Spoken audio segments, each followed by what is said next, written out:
cuestiones que exceden a lo que inclusive recordamos, más allá de tal vez la cobertura tan cercana que se hizo desde la radio de la universidad de todo ese proceso. Y para recuperar un poco ese proceso y mirar también algunas cuestiones bien presentes hoy, está en línea Roxana Rivas. Ramón ayer la mencionó varias veces, como también destacando la importancia que ha tenido el seguimiento en la justicia de esta causa, del reclamo de los y las tareferas. Y está en línea Roxana para charlar un ratito, Roxana es abogada de ATE y CTA Autónoma, y en ese momento era abogada del movimiento social misionero, desde donde un poco se seguía también esta causa. Roxana, muy buenos días, ¿cómo estás? Buenos días, ¿cómo están? Bien, por suerte. En esto de querer un poco contextualizar y hacer algo de memoria, ayer cuando escuchábamos a Ramón Barbosa hablar del reclamo que vinieron a hacer acá al Juzgado Federal por las retenciones de ANSES, él también intentaba recordar y contextualizar. Contanos un poco cómo se construye esa causa y qué es lo que finalmente se termina judicializando. Bueno, la causa de los tareferos, que también veníamos acompañando desde la radio, no creo que ustedes deben conocer perfectamente la historia, pero bueno, hay que reactualizarla un poquito. Comienza formalmente en el 2009 y 2010 con la interpretación de los amparos contra ANSES que habíamos iniciado, que además tiene varias cuestiones que son destacables, ¿no? Primero decir que comienza por unas inhibiciones que hace la autoridad administrativa ANSES sobre las asignaciones familiares de los trabajadores tareferos. La inhibición implicaba que estas personas, por más que entraran a trabajar en blanco, que una vez que uno entra a trabajar en blanco en cualquier tipo de trabajo, porque ahí ya a esa altura no importaba que fuera como tarefero, como peón rural o como empleado de comercio, el hecho de estar inhibidos implicaba que cada vez que se le generaran las asignaciones familiares por el hecho de estar trabajando en blanco, ANSES retenía esas asignaciones en concepto supuestamente de unos pagos indebidos que se les habían hecho a estos trabajadores. Estos pagos indebidos supuestos que se dieron en los años 2007 al 2009 más o menos, que es lo que nosotros pudimos ir detectando, pero que parece que fue mucho más, era porque ANSES había denunciado a unos contratistas que supuestamente declaraban a los empleados rurales como dependientes, les generaban las asignaciones familiares y se quedaban con un gran porcentaje de ellas y probablemente a los que blanqueaban le daban un 10% de eso. Era toda una operatoria mafiosa de muchos de estos contratistas, varios de ellos muy conocidos, sobre todo en la zona norte, que es la primera que nosotros incursionamos, y para decirte, blanqueaban como tareferos, buscaban a personas que tuvieran una gran carga familiar, muchos hijos, y se tendría que cobrar hoy el equivalente a 50.000 pesos en total. De los 50.000 les daban 3.000, 5.000 pesos. La persona generalmente ni siquiera sabía o podía entender en qué se estaba metiendo. Pero bueno, de toda esta operatoria, lo cierto es que, por ejemplo, un empleador X, que podríamos ponerle nombre y apellido, claramente, pero bueno, entonces si sea necesario, declaraba en su planta de trabajadores 10, y de esos 10 solo trabajaban 5. De esos 5 que no trabajaban, eran parte de esta operatoria ilegal. Y de los otros 5 eran los tareferos, ¿no? Entraron en esa sospecha de parte de ANSES, como ANSES no podía identificar quiénes trabajaban y quiénes no, sin otorgarles ni siquiera una posibilidad de descargo o consultar si ellos efectivamente trabajaban, los inhibió a todos. A todos los que en algún momento fueron trabajadores de ese empresario contratista investigado. Esto fue un caos en los hechos, porque lo que significó es que estas personas cuya principal o mayor fuente de ingresos eran las asignaciones familiares, terminaron en la indigencia absoluta. De hecho, para ellos era el salario, digamos, ellos hablaban del salario. Eso sí. Exactamente, que también en la construcción, digamos, de todo lo que fue esta pelea de los tareferos, mucho se comprendió, o los trabajadores pudieron comprender eso, ¿no? Porque gran parte de la estafa que se les hacía a los trabajadores era que el empleador o contratista les hiciera creer que las asignaciones eran parte de su sueldo. Tú tenías un trabajador que cobraba, por decirte en esa época, 1.000 pesos, comprensivo de las asignaciones por hijo que pagan CES, ¿no?, el empleador, y lo que pagaba su propio empleador. Entonces, cuando uno desdoblaba los recibos de sueldo, resulta que lo cobraban entre 180 pesos, que hoy sería 10.000 pesos, no es que llega a ser $180, acordemos. 180 pesos era lo que embolsaba el empleador, el resto le pagaban CES. Entonces, creía que todo eso componía su sueldo, digamos, proveniente de su empleador.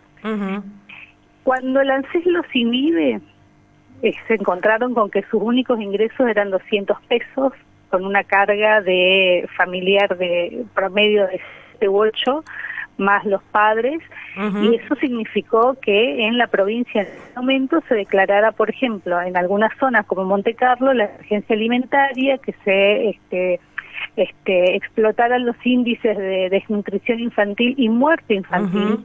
Eso también, o sea, eso lo hizo ANSES, hay que decirlo, afectando a un gran número de trabajadores y a todas sus familias. Esto es que... Sí. No, Roxana, pensaba un poco, porque hasta ahí hubo una decisión deliberada de inhibir y de no avanzar con... buscando la responsabilidad de los verdaderos actores ahí, ¿no?, entre contratistas y demás que tenían esa responsabilidad. Fueron por los más débiles. Fueron por la plata, en realidad, porque lo que nunca, o sea, ¿qué era ir por la plata, no? Porque era fácil ver cuando uno de estos trabajadores que alguna vez fue declarado por Juan Pérez, para decirte algo. Entonces, si en el 2009 Juan Pérez trabajó para, o mejor dicho, por ejemplo, Barbosa, de los que estabas hablando, habría trabajado para Juan Pérez en el 2009, entonces ya presumían que él era parte del fraude, entonces esperaban que en algún momento él entrara al sistema, porque tampoco iban a ir a buscar otros bienes. Cuando entraba al sistema y podía generársele alguna asignación, automáticamente se lo quedaban. Se estaban cobrando lo que supuestamente habían pagado indebidamente. Y cuando uno hablaba con el trabajador en esa época, ellos te decían, nosotros tenemos una deuda con ANSES que estamos pagando, a mí me falta pagar tantas cuotas, y cuando le empezabas a profundizar de qué deuda, porque qué le puede estar debiendo un trabajador al ANSES, decían, lo que pasa es que nuestro empleador no hizo los aportes. Ese era el nivel de comprensión, cuando en realidad lo que hizo el empleador, lo único que hizo fue ese aporte, digamos, por los trabajadores, pero generó todo este fraude y se quedaron con muchísimo dinero, porque cuando uno empieza a ver lo que hay es un contratista que tenía 100 contratados, de los cuales, como te decía hoy, trabajaba al 10%, y del resto todas las asignaciones se la quedaba a él. O sea, nunca se avanzó contra estos contratistas. Roxana, y en el medio también, porque hablábamos con Ramón y cada vez que charlamos con alguno de los tareferos que fueron implicados, ellos eran señalados como estafadores, como que les habían robado al ANSES, como que no trabajaban, como que eran parte del fraude, inclusive en algún momento hasta las denuncias penales que amenazaban a estos trabajadores. ¿Cómo fue ese proceso también? El proceso, hubo como, digamos, varias etapas de todo esto. Una fue como también explicar un poco en qué consistía o cuáles eran los motivos que invocaban ANSES, ¿no? Porque, como te decía hoy, lo primero que los trabajadores pensaban era que tenían una deuda con ANSES que pagaban ellos por su empleador. Imagínate la locura que eso implica en cualquier sentido, ¿no? Pero en los niveles de vulnerabilidad de los que estamos hablando, esto era lo que se expresaba. Entonces el trabajador entraba a trabajar sabiendo que lo hacía para pagar una deuda de su empleador. Esa era la convicción que tenían. Cuando nosotros pudimos hacer ese trabajo, que fue un trabajo colectivo, que ahí las organizaciones sindicales, acordemos que en el medio también surge el sindicato de trabajadores tareferos, se pasa esto, ¿no? Decir, explicar de qué se trata, cuáles son sus derechos, en qué consiste un sueldo, qué es la asignación por hijo, de quién es ese derecho, que también fue algo muy importante, porque nosotros cuando presentamos los amparos lo hacemos no solo por el trabajador, sino por los hijos, porque lo que se estaba tocando era la plata de los hijos, de los niños. Empiezan también a concientizarse que acá primero existía un fraude. En esta idea del fraude habían sido ellos también metidos como supuestos delincuentes, y empieza también ese proceso de decir, no, acá nosotros somos trabajadores, nunca hemos dejado de trabajar, nunca se quedaron con un peso. Y esto fue un proceso muy conmovedor, porque en muchas de las reuniones y las manifestaciones públicas que hacían los trabajadores tareferos, lo primero que hacían hincapié era en eso, ¿no? Que ellos eran trabajadores, porque lo que se había instalado, sobre todo dentro, digamos, del ANSES, era la idea de que ellos eran unos haraganes, en esa época ni siquiera planeros, sino unos estafadores que no trabajaban y que cobraban las asignaciones por hijo. Ellos nunca fueron parte.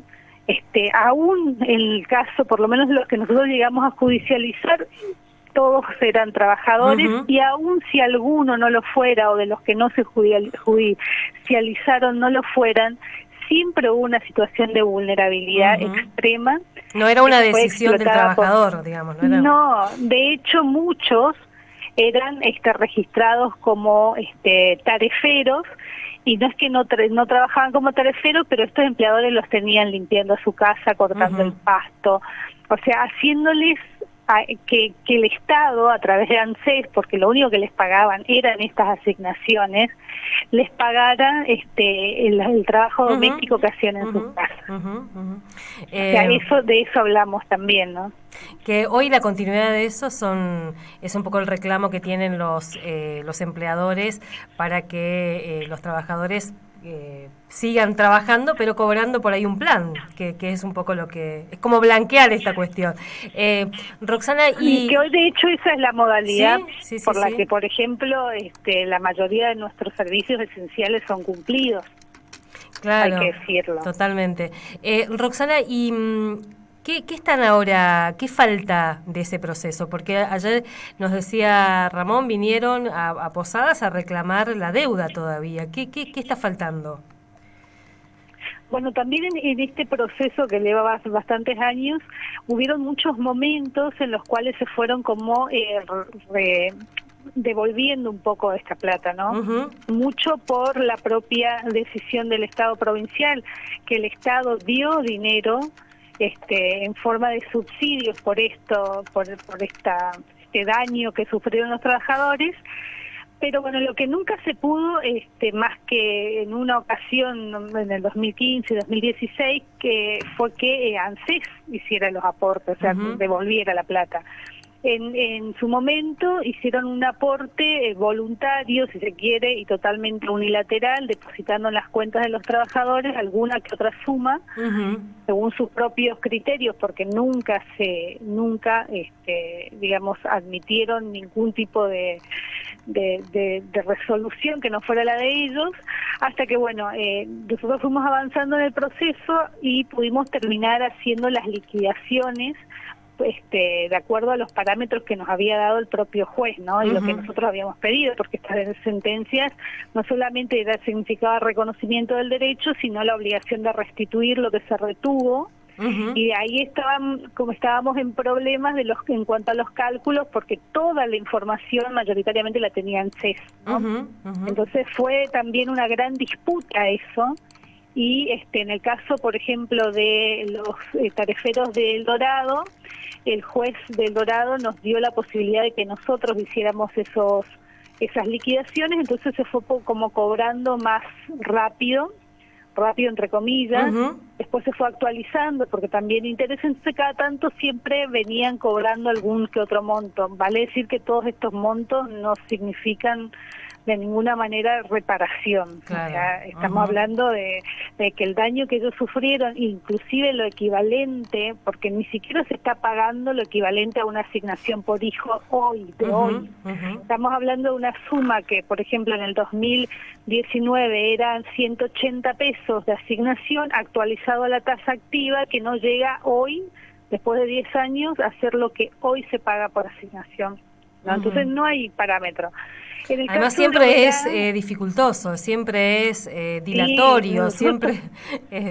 En el caso del Monte Carlo, de los tariferos del Dorado y Monte Carlo, lo que nosotros hicimos fue embargar ANSES, y así pudimos ir cobrando de a poco, que todavía nos quedan varios, ¿no? Y en el caso de Oberá particularmente nos pasó que el juez no nos permitió hacer a nosotros las planillas y nos mandaba a sortear un perito. En los últimos 5 años se sortearon 5, ninguno aceptó el cargo. Insistimos en que lo hiciéramos nosotros, como lo habíamos hecho en El Dorado, y no, finalmente conseguimos una contadora que aceptó el cargo, que hizo el trabajo, que lo presentó y que lo presentó en septiembre. Por supuesto, ANSES lo impugnó y demás, pero bueno, todo ese proceso de impugnación terminó en fines de septiembre y desde ese momento está en situación de ser resuelto por por el juez. O sea, el juez tiene que decir, está bien, está mal, es menos, es más, pero solo una vez que lo diga, tenemos un monto por el cual podemos embargar en todo caso otra vez ANSES. Y en ese proceso es que andamos todavía. Todo esto se pudo haber evitado si ANSES hubiera tenido otra actitud, digamos, ¿no? Que es la de, vos hablabas de reparar, pero por lo menos devolverles parte de lo que les sacaron, ¿no? Totalmente. La actitud, y mira que pasaron gobiernos, vamos a decir, no es que hubo acá, pero parece que la política de ANSES al respecto se sostuvo siempre en la negativa, y en el supuesto de justificar cada centavo que salía de ANSES, que no está mal, obviamente, pero qué más justificación que la sentencia, ¿no?